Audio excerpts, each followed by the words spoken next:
ટેરો કઈ રીતે કામ કરે છે બધાને પ્રશ્ન થતો હોય છે કે કાર્ડ પરથી કેવી રીતે જોવાય. ઘણા લોકો આમાં બિલીવ કરે છે અને ઘણા લોકો નથી કરતા.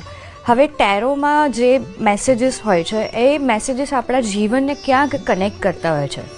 હવે ટેરોમાં 79 કાર્ડ્સ હોય છે અને જે આપણે આ કાર્ડ્સ વાપરીએ છીએ એમાં 79 કાર્ડ્સ છે. ઘણા બધાએ તમે જોયું હશે તો 78 કાર્ડ્સનું પણ ડેક હોય છે. એવા ઘણા બધા ડેક છે અને હું જે ડેક વાપરું છું એ છે ઓશોઝ એન્ડ ટેરો કાર્ડ્સ. ટેરો બહુ ઇન્ટરેસ્ટિંગ છે. દરેક કાર્ડમાં મેસેજ છે, એના સિમ્બોલ છે, સિમ્બોલના મેસેજીસ છે. તો જ્યારે આપણે ટેરો કાર્ડ રીડિંગ કરીએ છીએ ત્યારે કાર્ડનો મેસેજ અને ઇન્ટ્યુશન આ બંને ભેગું થઈને જવાબ આપવામાં બહુ જ મદદ કરે છે. તો ટેરો મારા માટે પ્રિડિક્શનનો તો એક ટૂલ છે, પણ સાથે ગાઈડન્સ માટેનું બહુ જ સારી રીતે આપણને માર્ગદર્શન આપીને આગળ વધારવા માટે બહુ જ હેલ્પફુલ થાય છે. જી શ્વેતા, તમે કીધું કે 79 કાર્ડ્સ હોય છે, તો પ્રશ્ન દરેક દર્શકોના આવતા હોય છે, એક જ પ્રકારના પ્રશ્નો પણ હોય છે, તો એમાં અલગ અલગ કાર્ડ્સ કેવી રીતે પરિણામ આપતા હોય છે? જેમ કે પ્રશ્ન માનો કે ચલો એવી રીતે આપણે સમજીએ કે એક પ્રશ્ન છે કે મારા મેરેજ ક્યારે થશે, અને આ પ્રશ્ન પૂછ્યો એક બહેને અને સેમ પ્રશ્ન છે કે મારા મેરેજ ક્યારે થશે ને એ પૂછ્યું કોઈક ભાઈએ, તો બંને માટે જવાબ અલગ થઈ જશે. હવે એવું પણ થયું છે કે પ્રશ્ન તમારો એક જ છે ને તમે અલગ અલગ જગ્યાએ ટેરોમાં જાઓ અથવા ફરીને ટેરો કરાવો તો કાર્ડનો મેસેજ સેમ જ આવશે, કારણ કે તમારી પરિસ્થિતિ, તમારી એનર્જી એક જ છે. આમ જોવા જઈએ તો તમે આજે જે પ્રશ્ન પૂછ્યો છે એ પ્રશ્નને રિપીટ ટેરોમાં નથી આપણે કરતા, કારણ કે ટેરોમાં જે કાર્ડ્સ આવે છે એ ફાઇનલ જ હોય છે. કેમ કે કોઈ પણ ટેરો કાર્ડ રેન્ડમલી બહાર નથી આવતા કે એમ જ આવી ગયા હોય. દરેક કાર્ડનું એક કારણ છે. કદાચ એ ટાઈમે આપણને નથી સમજાતું પણ થોડાક ટાઈમમાં એનું સમજણ આવી જાય છે કે કેમ આ કાર્ડ આવ્યું હતું, એનું તમને રિઝલ્ટ જોવા મળે છે. એટલા માટે રિપીટ ક્યારેય ક્વેશ્ચન નથી કરતા અને જે પણ કાર્ડ આવે છે એના રીડિંગથી અમે જવાબ આપી દેતા હોઈએ છીએ કે આ છે અને તમારે એ જવાબને એક્સેપ્ટ કરવાનું હોય છે. તો શ્વેતા, તમે તો વર્ષોથી આ ટેરો કાર્ડ એક્સપર્ટ તરીકે કામ કરી રહ્યા છો, તો તમારી પાસે એવા સૌથી બધા પ્રશ્નો કયા આવતા હોય છે?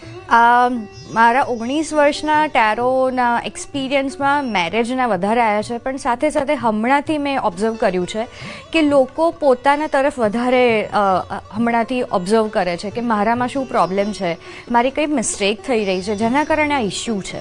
પહેલાં એવું ઘણું બધું હતું કે આ જોઈએ છે તો થશે કે નહીં, પેલું થશે કે નહીં, કે લગ્ન છે, એવા બહુ જ આવ્યા છે. પણ હમણાંનું મેં છેલ્લા કોવિડ પછીનું મેં ઓબ્ઝર્વ કર્યું છે કે લોકો પોતાના તરફ વધારે ઉતર્યા છે કે પોતાના વિશે જાણવા. કેમ કે ટેરો એક બહુ જ સરસ માધ્યમ છે જેનાથી આપણે પોતાના વિશે જાણી શકીએ છીએ અને પોતાને વધારે એક્સપ્લોર કરી શકીએ છીએ. તમે સેલ્ફ સુધી પહોંચી શકો છો. ટેરો એના માટે બહુ જ સરસ રીતે આપણને માર્ગદર્શન આપે છે. તો શ્વેતા, જ્યોતિષની પણ વાત હોય છે, સામાન્ય જીવન સંબંધિત પ્રશ્નો હોય કે પછી લવ લાઈફ હોય, કારકિર્દી હોય કે ધંધો હોય, ઘરની શાંતિ જંગતા હોય અથવા તો નકારાત્મક ઉર્જાને દૂર કરવી હોય, તો આ બધા વિષયોમાં ટેરો કાર્ડ અને જ્યોતિષ એ બંને કેવી રીતે અલગ પડે છે? જ્યોતિષ બહુ જ સરસ સાયન્સ છે. જ્યોતિષમાં જે લોકોને અનુભવ થયો હશે એમાં ખ્યાલ હશે કે તમારી બર્થ ડેટ, તમારો જન્મ સમય અને જન્મનું તારીખ, સમય, પ્લેસ અને બર્થ ડેટ, આ 3 વસ્તુ તો જોઈએ જ.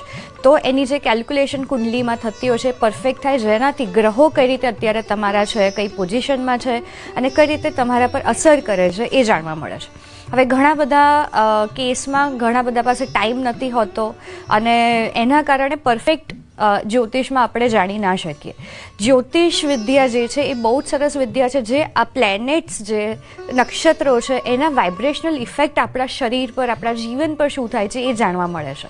જ્યારે ટેરો બધું જ ઇન્ટરનલ છે કે આપણા કર્મ કેવા છે, આપણું માઇન્ડસેટ કેવું છે, આપણે શું અત્યારે કરી રહ્યા છે, બધું જ આપણા વિશે છે કે આપણે શું બદલાવ લાવવાની જરૂર છે.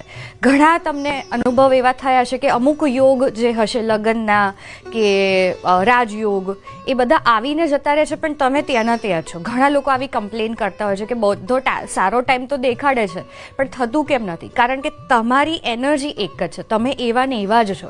તમે પોતાનામાં કોઈ બદલાવ નથી લાયા કે તમને એ યોગની અસર થાય. બહુ ઓછી થતી હશે અને ઘણા લોકોનું એવું પણ આવ્યું છે કે લગ્નના યોગ હોય પણ એ ટાઈમ જતો રહે પણ થયા ના હોય. કેમ કે કદાચ એ ટાઈમે તમે માનસિક રીતે રેડી નહોતા અથવા તો તમારું ધ્યાન મેરેજમાં નહોતું. તો આ બધા જ પ્રશ્નોના જવાબ ટેરોથી જાણવા મળે છે કે શું અટકાયેલું તમારા કારણે છે. તમારે શું બદલાવ લાવવાની જરૂર છે, તમારે શું ચેન્જીસ લાવવાની જરૂર છે પોતાનામાં. અને જ્યારે આપણે પોતાનામાં બદલાવ લાવીએ છીએ તો બધી જ આપણી ઓરા, એનર્જી બદલાઈ જાય છે અને એની અસર આપણા જીવન પર થવા લાગે છે. તો શ્વેતા, ટેરો કાર્ડ આપણા જીવનમાં એક આધ્યાત્મિક વિકાસમાં કેવી રીતે મદદરૂપ બને છે અને ટેરો વાંચન દ્વારા આપણે કોન્ફિડન્સ લેવલ અથવા આત્મવિશ્વાસ કેવી રીતે વધારી શકીએ? જે ટેરો કાર્ડ છે એને હું ડેફિનેટલી આધ્યાત્મિક કાર્ડ્સ કહીશ. આધ્યાત્મિક ઉર્જા સાથે કનેક્ટેડ છે, સ્પિરિચ્યુઅલ એનર્જી. ટેરો ઇન્ટ્યુશન્સથી થતા હોય છે કે જે ઇન્ટ્યુશન્સ આપણને આવે છે ટેરો કોઈ પણ એક જોઈને અને એનાથી રીડિંગ થાય છે. હવે ઇન્ટ્યુશન શું છે કે જ્યારે આપણે એક એનર્જી સાથે કનેક્ટ થઈએ છીએ તો ઇન્ટ્યુશન્સ આવવા લાગે છે. ઇન્ટ્યુશન્સ બધાને જ આવતા હોય છે. આમાં કોઈ સ્પેશિયલ મારામાં પાવર નથી. ઘણા લોકો આવી બિલીફમાં પણ હોય છે કે મારી પાસે કોઈ સ્પેશિયલ પાવર હશે. પ્રેક્ટિસની જરૂર છે, ધ્યાન કરવાની જરૂર છે. તમે પણ ટેરો શીખી જ શકો છો અને માસ્ટર થઈ જ શકો છો. પણ વાત છે કે દરેકમાં એ બધા જ પાવર્સ રહેલા છે કે તમે પોતાનું કે બીજાનું ટેરો કરી શકો, હિલિંગ કરી શકો. અને જ્યારે ટેરોની વાત આવે છે કે ટેરો આધ્યાત્મિક રીતે એટલે જોડાયેલા છે કારણ કે આપણને અંદર ઉતારે છે. આપણે ઇનર જર્નીમાં શું આગળ લઈ જવાય પોતાની સાથે એ બતાવે છે. સાથે સાથે ટેરો સાથે જ્યારે તમે મેડિટેશન કરો છો તો તમને એક અલગ પ્રકારની એનર્જી કનેક્ટ કરાવે છે. જે 79 કાર્ડ છે એ આખી આપણી જર્ની છે લાઈફની. તો દરેક તમે એને જીવી શકો છો. દરેક કાર્ડ સાથે જ્યારે તમે મેડિટેશન કરો છો તો અલગ પ્રકારની એનર્જી સાથે તમે કનેક્ટ થાવ છો. અને જ્યારે કોન્ફિડન્ટની વાત આવી, કોન્ફિડન્સની, તો ટેરો તમને કોન્ફિડન્સ એટલા માટે અપાવશે કેમ કે તમે પોતાને જાણી લીધું છે કે મારામાં આ પ્રોબ્લેમ છે, મારામાં આ પ્લસ પોઈન્ટ છે, મારી આ સ્ટ્રેન્થ છે, મારી આ વીકનેસ છે, મારામાં આ ડર છે, થી લઈને બધું જ. તો જ્યારે તમે પોતાને જાણી લીધું હશે ને ત્યારે તમારી એનર્જી, તમારી ઓરા, તમારો કોન્ફિડન્સ લેવલ અલગ જ હશે. અને એ પછી તમે લાઈફના કોઈ પણ ડિસિઝન લેવા માંગશો તો તમને ક્લેરિટી હશે કારણ કે તમે પોતાને એક્સપ્લોર કર્યા છે. તમે ઓલરેડી માર્ગદર્શન મેળવી લીધું છે કે તમારે હવે આગળ કઈ રીતે વધવાનું છે. તો હવે એક છેલ્લો અને મહત્વનો સવાલ શ્વેતા કે મેં મોટા ભાગે એવું જ જોયું છે કે ટેરો કાર્ડ જ્યારે કોઈ પણ એક્સપર્ટ કહેતા હોય છે તો એ ફિમેલ જ હોય છે, એ જેન્ટ્સ નથી હોતા. તો એની પાછળનું શું રહસ્ય હોય છે? બહુ જ ઇન્ટરેસ્ટિંગ ક્વેશ્ચન છે. યસ, એ સાચી વાત છે કે બહુ જ બધા ફિમેલ્સને ટેરોમાં જોયા હશે કે સરસ બધું પહેરીને, ક્રિસ્ટલ ગળામાં પહેરીને ટેરો રીડિંગ કરતા હોય છે. પણ ઘણા બધા મારા સ્ટુડન્ટ્સ મેલ પણ છે જે બહુ સારી રીતે ટેરો રીડિંગ કરે છે. હવે ડિફરન્ટ શું છે, કેમ આવું છે? તમે જાણતા હશો કે જે ફિમેલ્સ છે એ બહુ જ લાગણીશીલ હોય છે, બહુ ઇમોશનલ હોય છે. હવે જે વ્યક્તિ ઇમોશનલ હોય છે એમને ઇન્ટ્યુશન્સ આવતા હોય છે. આખું એક કનેક્શન છે. તમે તમારા મધરને જોઈ લો, તમારા વાઈફને જોઈ લો, એમને અંદરથી ખબર જ હોય કે કંઈક તો લોચો છે, આ તો કંઈક ખોટું બોલે છે, કેમ કે અંદરથી ફિલિંગ છે, લાગણીઓ છે. અને લાગણીઓ જ્યારે હોય છે તો ઇન્ટ્યુશન્સ આવે છે. હવે જ્યારે મેલની વાત કરીએ, એ લોકો પ્રેક્ટિકલ હોય છે, લોજિક વાપરવું, કેલ્ક્યુલેશન કરવું, જે એસ્ટ્રોલોજીમાં છે. તો તમે બહુ જ બધા એસ્ટ્રોલોજર્સને મેલ જોયા છે.